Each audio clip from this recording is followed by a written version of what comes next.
Saudara-saudara sekalian, Shalom saudara sekalian. Senang hari ini boleh 4 tahun gak kesini loh Bapak Ibu. Ini adalah yang pertama sejak 4 tahun, 2019, kemudian sampai 2023. Saya percaya bahwa kondisi memang berubah, situasi berubah. Anda melihat gereja di mana-mana mengalami perubahan dengan cara yang mungkin kita nggak pahami, tapi saya mengerti bahwa kita sedang mengejar Tuhan Yesus. Saudara kasih Tuhan, kalau kita melihat gandum sama lalang ya, Bapak Ibu, Anda mengerti bahwa gandum sama lalang itu adalah 2 hal yang berbeda. Kita mengatakan kalau gandum itu adalah orang percaya, kalau lalang orang tidak percaya. Tapi tahulah Anda bahwa kadang-kadang membagi orang jadi 2 itu terlalu gimana ya? Membagi jadi 2 terlalu gampang begitu Bapak Ibu. Kadang-kadang orang bertanya, Pak, kalau saya tuh orang baik, saya gandum Pak. Tapi saya tuh kadang-kadang buat jahat tuh saya gimana? Nah, Bapak Ibu, hari ini saya mau cerita mengenai seorang yang mengalami janji Tuhan yang tidak tergenapi. Kita membuka sebentar dari 1 Samuel 23. Ayat yang ke-17, 1 Samuel 23 ayat yang ke-17. Firman Tuhan berkata seperti ini. Dan ini Yonatan bilang sama Daud. Bapak Ibu, Anda mengerti Yonatan adalah seorang partner dari Daud.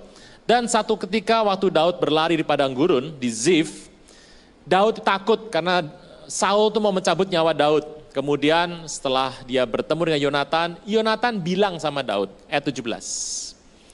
Jangan takut, ini kalau Anda dengar firman Tuhan di mana-mana, firman Tuhan malaikat selalu berkata, jangan takut dari Tuhan nih. Jangan takut sebab tangan ayahku Saul tidak akan menangkap engkau.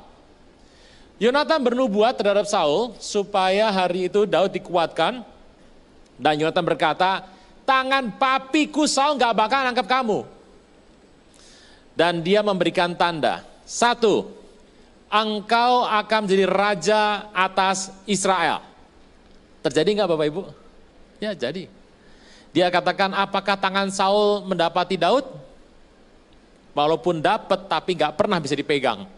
Akhirnya Saul mati. Nubuatan pertama digenapi. Yang kedua, engkau jadi raja atas Israel. Apakah Daud jadi raja? Yes. 1 dan 2 digenapi. Tapi Yonatan ini aneh. Waktu dia bernubuat sama Daud, ternyata yang nomor 3 tidak digenapi loh. Dia berkata, engkau akan menjadi orang dan aku akan menjadi orang kedua di bawahmu. Kapan itu Bapak Ibu? Gak pernah terjadi. Bagaimana seorang Yonatan bernubuat sama Daud, yang pertama dia katakan ayahku tidak akan menangkap engkau, yang kedua katakan kau jadi raja, yang ketiga dikatakan aku jadi orang kedua, gak terjadi. Bapak Ibu, kalau Anda melihat nubuatan, yang pertama digenapi, yang kedua digenapi, yang ketiga digenapi, yang keempat kok enggak? Nah itu loh. Anda tahu jawaban dari masalah ini ada di ayat selanjutnya, 18. 1, janganlah takut, tangan ayahku Saul tidak akan menangkap engkau jadi raja Israel, aku jadi orang kedua di bawahmu, juga ayahku Saul telah mengetahui yang demikian itu. Tapi kemudian ayat 18, kemudian kedua orang itu mengikat perjanjian di hadapan Tuhan. Daud tinggal di Koresa, tapi Yonatan pulang ke rumahnya. Bapak Ibu, satu hal yang menarik. Ternyata Yonatan tidak mendapatkan nubuatan karena Yonatan pulang ke rumahnya. Daud tetap di Koresa. Apa artinya? Ada banyak hal yang kita alami dalam kehidupan kita, nubuatan Tuhan tidak Anda dapatkan, nubuatan sepertinya salah, bukan karena salahnya Tuhan, tapi salah dari diri kita sendiri. Yonatan itu ngikut Tuhan, tapi di akhir hidupnya dia berkata, aku akan jadi orang kedua di bawahmu, tidak terjadi, karena dia pulang ke rumahnya. Saudara saya Tuhan, makanya kalau di gereja jangan pengen pulang ke rumah Bapak Ibu. Di gereja dulu. Nah, apa sih arti pulang ke rumah? Yonatan kembali bersama dengan Saul. Yonatan kembali ke kediaman Saul. Yonatan ikut untuk memasuki pergerakan yang dibuat oleh Saul. Saudara saya Tuhan, ini adalah sebuah jawaban. Kenapa Yonatan tidak bisa mendapatkan nubuatannya sendiri? Karena dia bersama dengan Saul.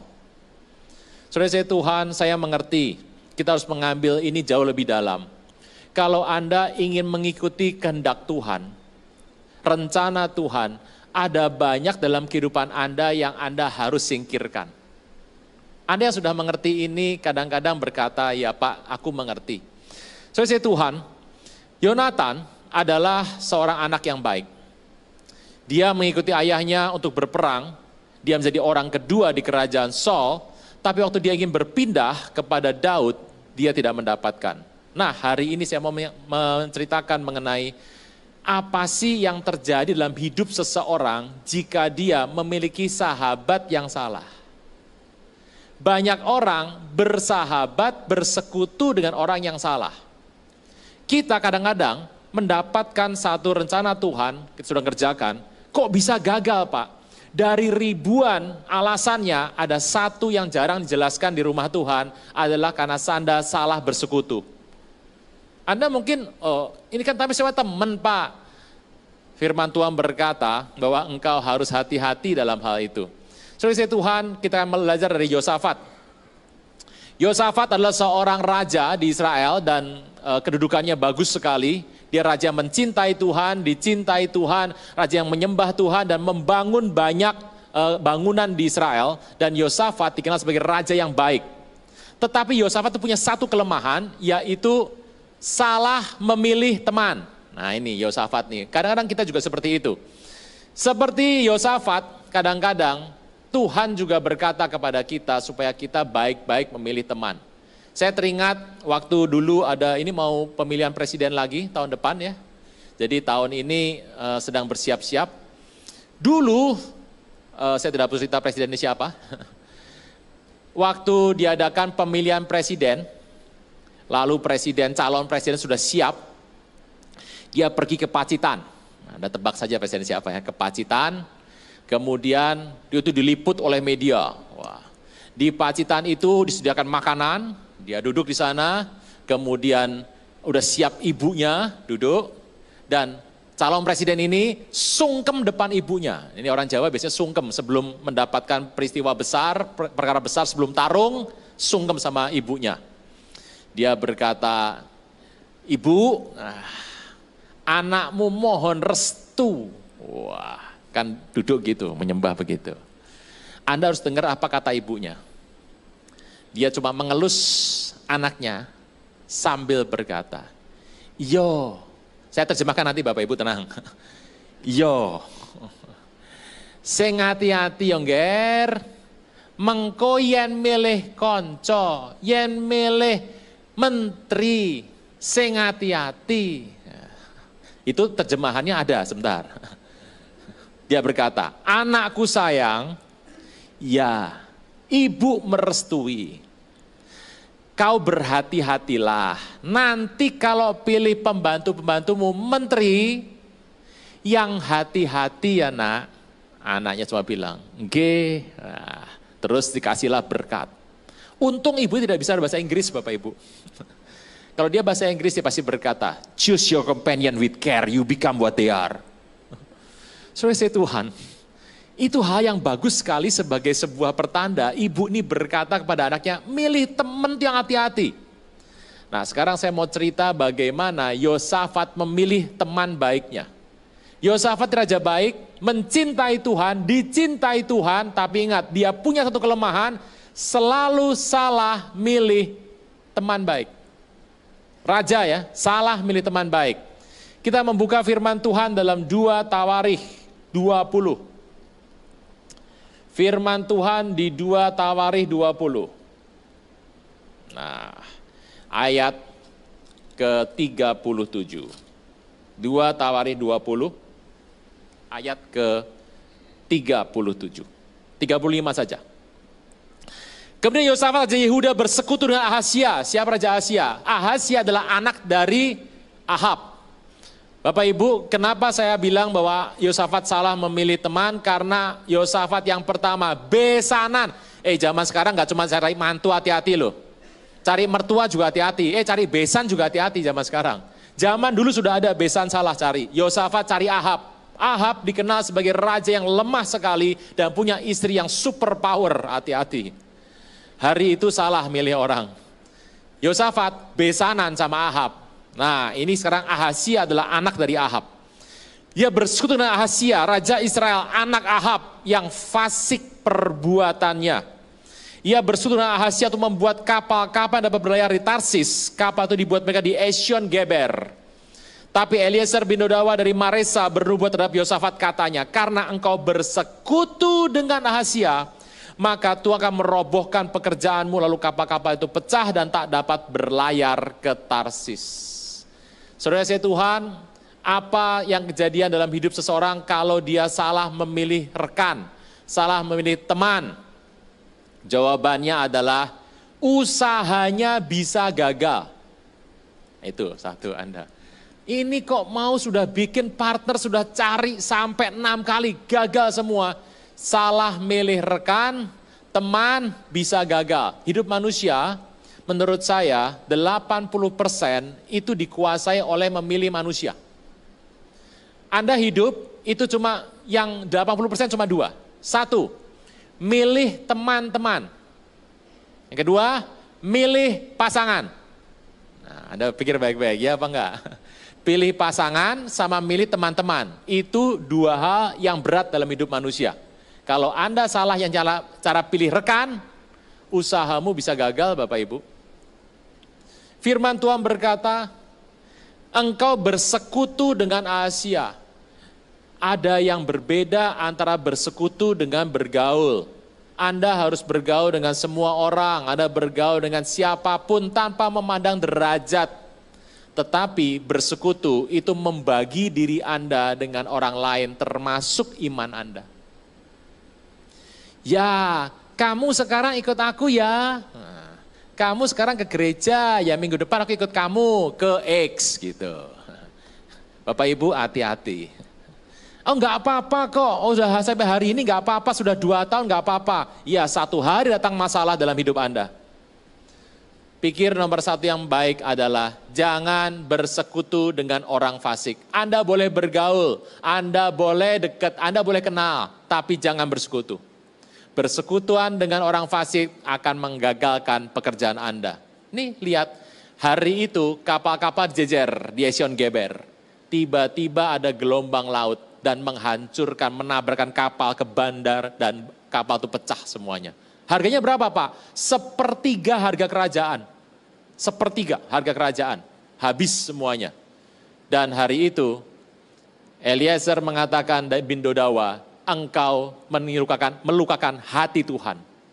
Firman Tuhan berkata sama kita pagi hari ini Bapak Ibu, kalau Anda punya rekan, banyak orang sebetulnya di muka bumi ini, saya tuh nggak ngerti Pak, tapi kalau saya tuh mau healing, healing zaman sekarang. Saya tuh selalu pergi sama orang-orang yang tidak takut akan Tuhan. Bapak Ibu, Anda boleh bergaul dengan semua orang, tapi tidak bersekutu dengan semua orang. Bersekutu adalah membagi iman Anda. Ini menjadi pesan buat kita hari ini, karena kegagalan terjadi karena teman yang salah. Saya nggak ngerti kenapa Yosafat bisa memilih Ahab sebagai besan. Ya mungkin anaknya naksir, anaknya Yosafat juga nggak ikut bapaknya. Hari itu dia menikah dengan anaknya Ahab, jadilah ini. 1, kenapa kita bisa gagal? Kenapa hal yang kita inginkan tidak dapat kita capai? Dari semua saya sudah nyembah Pak, sudah doa, sudah baca firman, sudah semuanya lengkap. Tapi ada satu Anda harus periksa, siapa sahabat-sahabatmu? Siapa orang yang engkau bawa ke hadapan Tuhan bersama? Apakah dia mencintai Tuhan atau tidak?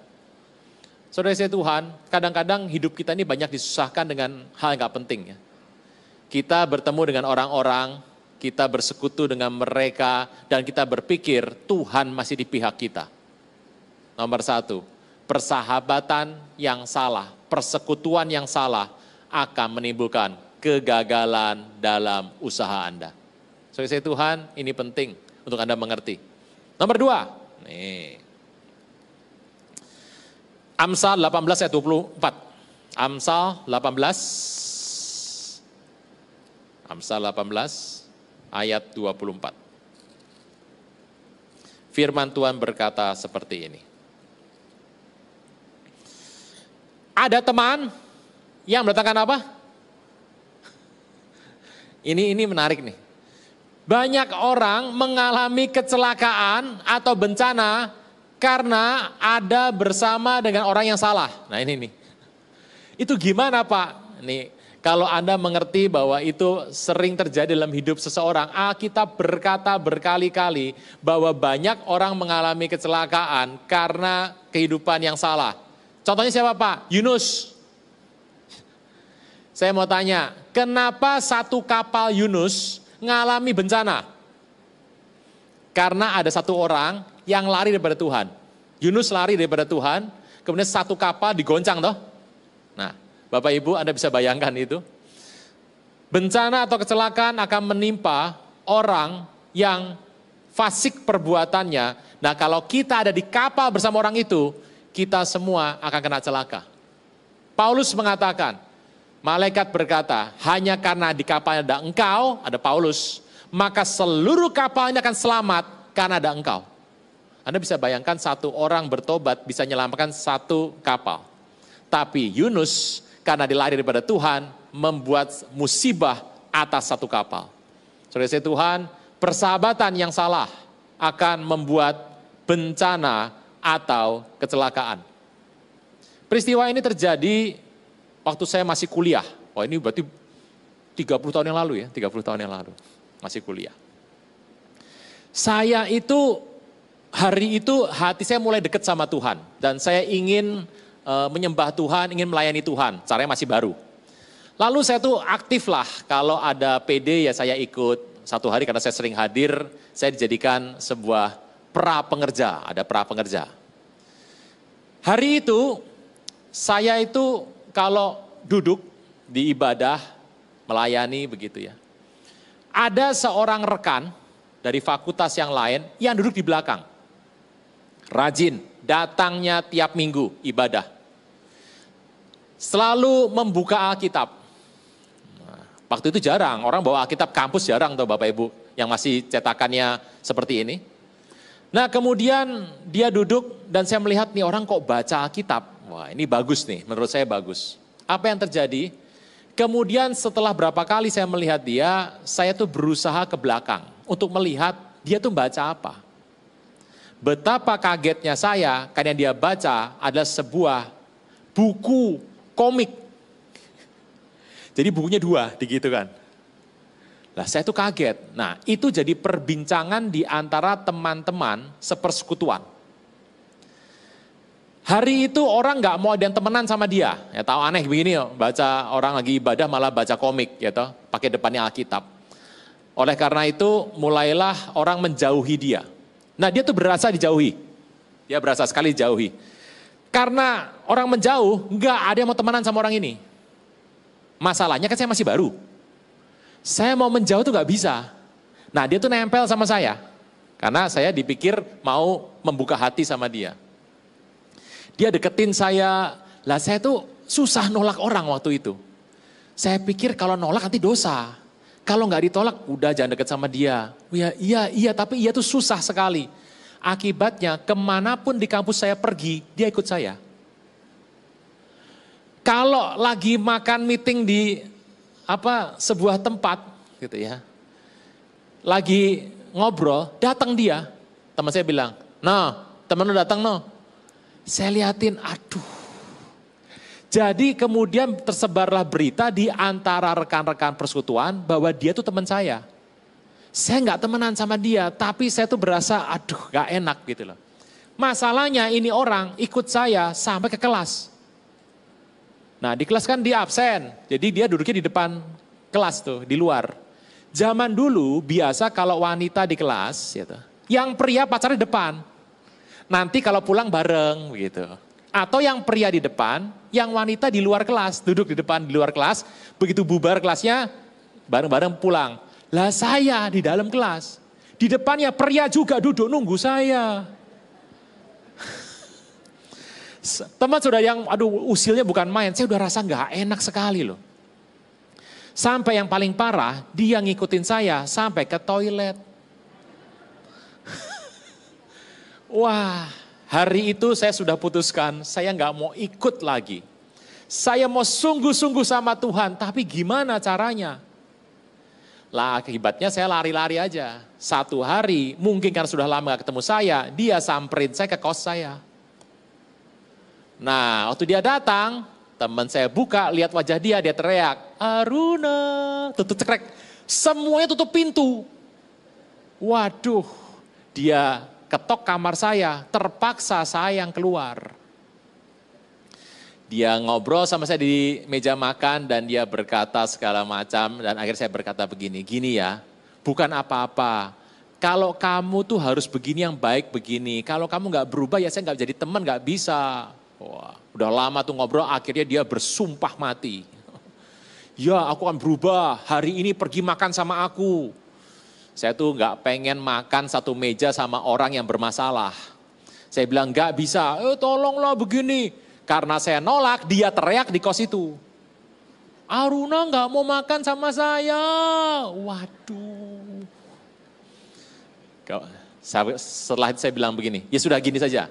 Saya hanya minum saja, pergi sama kamu. Oke. Akhirnya saya ganti baju, saya keluar. Dia itu bawa mobil VW Kodok. Jadi hari itu saya masuk, dia udah masuk, siap. Sudah doa? Jalan. Jalan. Begitu jalan, belum sampai 2 meter belum. Ngeng, krek, ngeok. Saya diem, dia diem. Ada apa? Saya bilang, nggak tahu. Dia lihat sebelah kanan, buka kaca nggak ada apa-apa. Saya buka sebelah kiri, nggak ada apa-apa. Turun saya. Saya turun, ternyata kucing. Kegiles, kecil kucingnya di leher kegiles. Waduh, Bapak Ibu Anda mengerti ya. Kalau orang Jawa, ya kan gini. Saya ini orang sorga, saya orang sorga. Lahirnya Jawa gitu ya, lahir Jawa. Ya, saya nggak tahu dia orang mana. Dan kemudian dia turun, saya bilang sama dia, aku nggak percaya. Maksudnya nggak percaya satu keyakinan bahwa kalau orang nabrak kucing, bajunya dilepas, dibungkus, dimakamkan dan layak. Ada yang dengar? Ada banyak-banyak yang dengar. Nah, hari itu dia berkata, saya bilang, aku nggak percaya. Dia berkata, saya juga. Oke, terus krek sekalian. Ya. Mati sekalian atau sudah. Nah, habis itu kita jalan. Bapak Ibu, ini 30 tahun yang lalu, sekitar 25-30 tahun yang lalu. Saya jalan keluar, kemudian belok, masuk jalan Sudirman. Belok, masuk Sudirman. Hari belok jalan Sudirman, tiba-tiba kita mau puter balik, ada truk. Tot, kaget dia, saya juga kaget. Kemudian sudah nggak bisa direm, tiba-tiba truk itu lewat, dan kami tertabrak. Dasar mobil VW Kodok. Ditabrak dok, minggir. Akhirnya berhenti di nabrak trotoar. Penyok depannya. Saya berkata, Yesus, bas, berhenti. Saya turun. Dia juga bingung kaget. Terus saya mikir begini. Ini kenapa kena begini? Tadi ada kucing gitu. Apakah karena kucing? Kita berkata, kutuk tanpa alasan nggak akan kena. Saya nggak percaya. Di mobil cuma 2 orang, saya nggak percaya. Ya pasti dia percaya toh. Ini dulu. Saya bilang begini, kamu percaya kan? Kucing itu? Dia cuma diem. Percaya apa enggak? Ya ada sih sedikit. Nah, itulah hari terakhir saya kumpul sama dia. Jadi saya ketemu lagi terakhir ini, ketemu lagi sama dia. Saya Tuhan, bencana bisa kena seseorang karena persahabatan persekutuan yang salah. Anda lihat baik-baik. dalam kehidupan Anda. Ada ratusan bahkan ribuan alasan kenapa orang kena bencana. Ada ribuan alasan. Tapi satu yang saya mau bahas. Karena persekutuan yang salah. Nah, penting. Anda sudah ngecek teman Anda? Siapa tahu Anda pergi bersama dengan orang dan Anda tidak berdoa. Ternyata di tempat itu dia tidak berdoa. Saudara saya Tuhan, satu, pekerjaan usaha Anda bisa lengser. Yang kedua, kecelakaan akan menimpa hidup Anda. Yang ketiga, nih.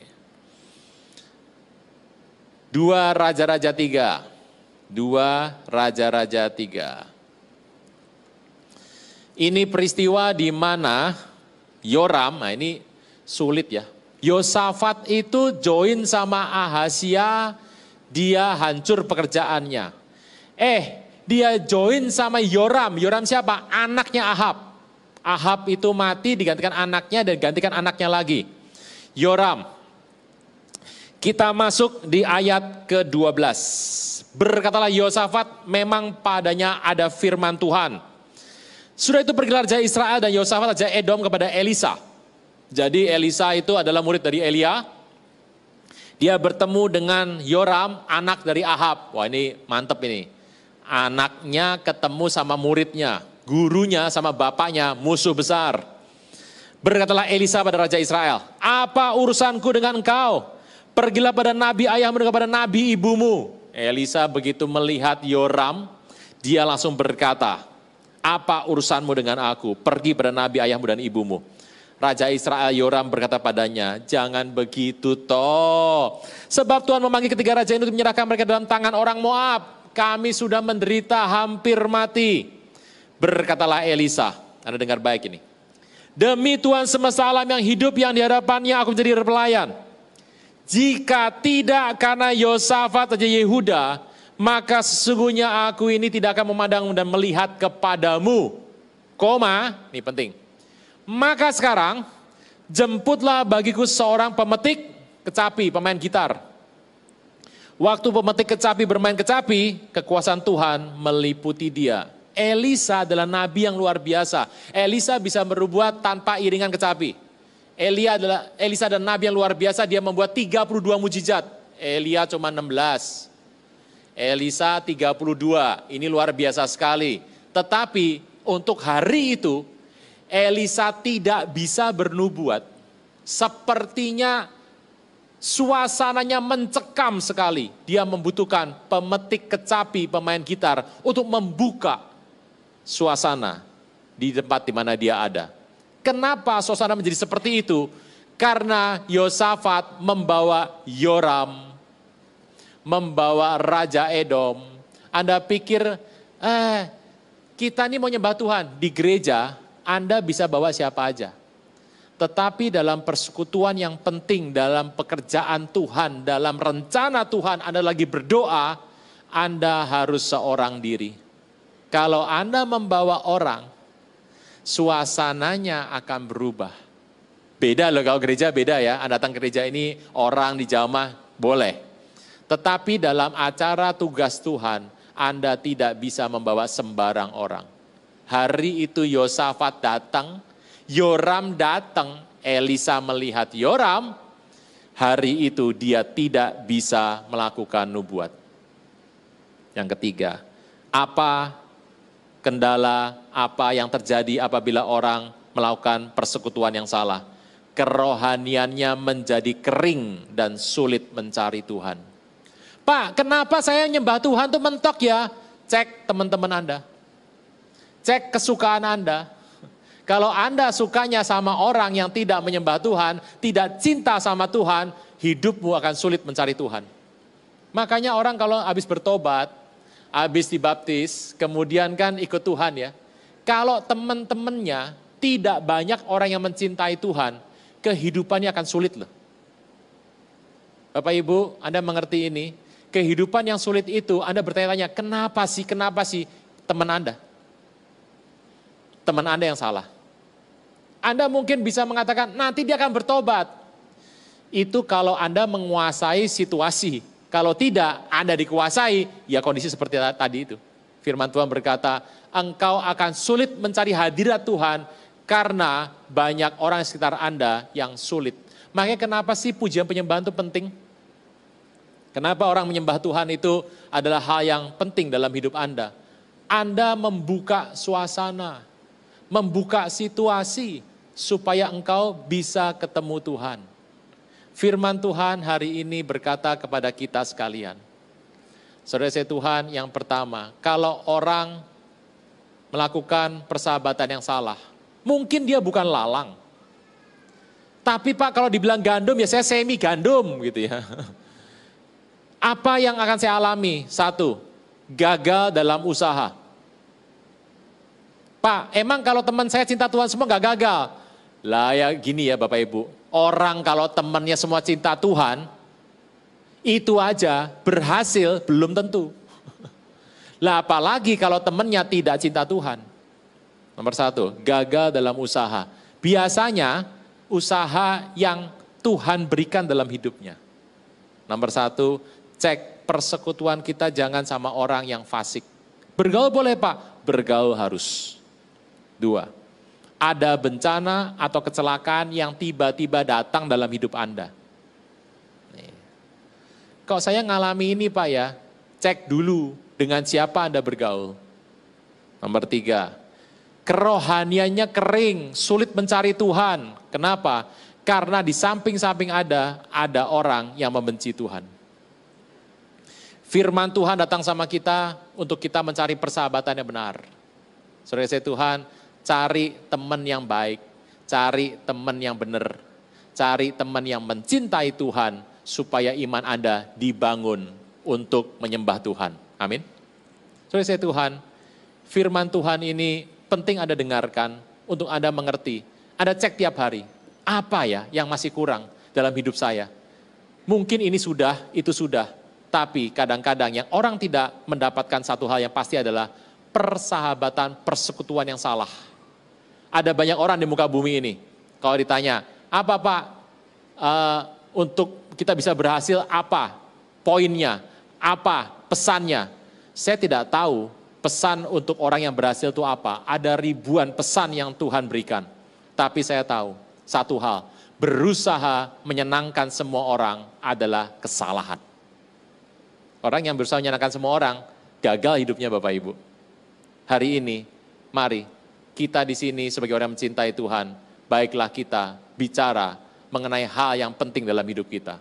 Anda harus mengasihi Tuhan dan rekan-rekan Anda sedapat mungkin rekan-rekan Anda mencintai Tuhan. Amin. Bangkit berdiri.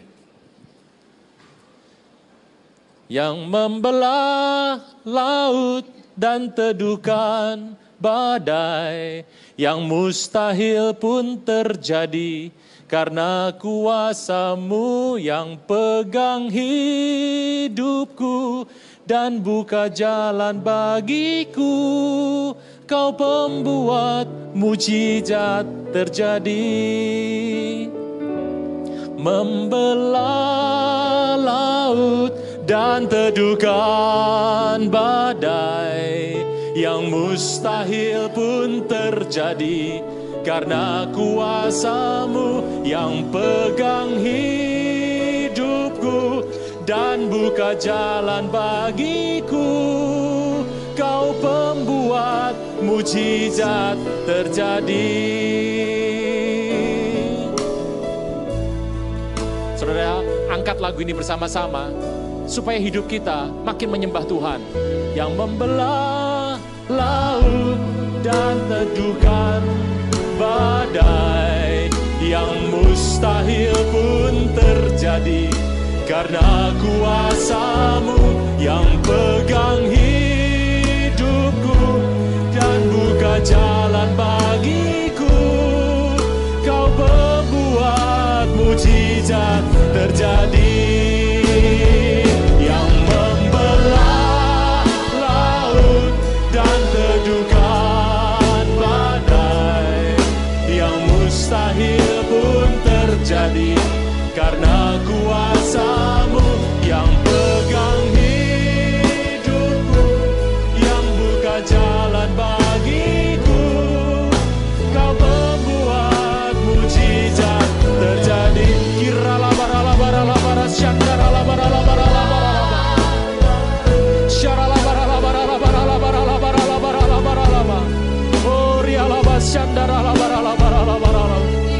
Karena kuasa-Mu Kau hidupku dan buka jalan bagiku.